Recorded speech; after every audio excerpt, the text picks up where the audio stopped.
చాను చాను చేట పట్టరా, దీంతో చెరగడానికి అవ్వట్లేదమ్మా. పోయి వంటింట్లో చేట పట్టరా.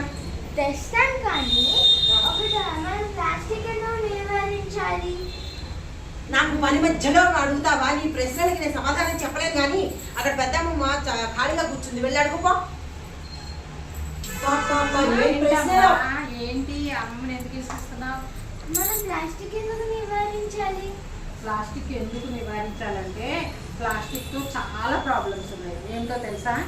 మనం నదిలో వేస్తే నదిలో ఉన్న జీవరాశులు చచ్చిపోతాయి. ఎందుకంటే అది ప్లాస్టిక్ కదా, ఆ ప్లాస్టిక్తో వాటికి ప్రాబ్లం వస్తుంది.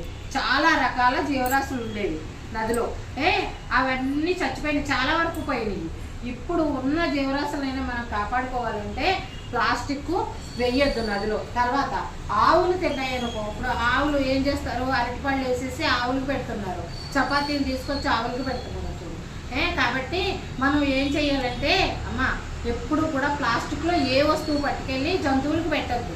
అందులోకి మెయిన్గా మనం ఆవులకి పెట్టద్దు.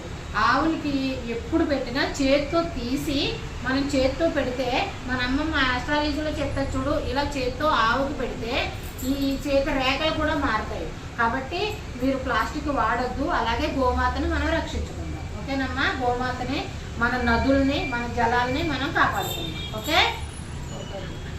ఓకే.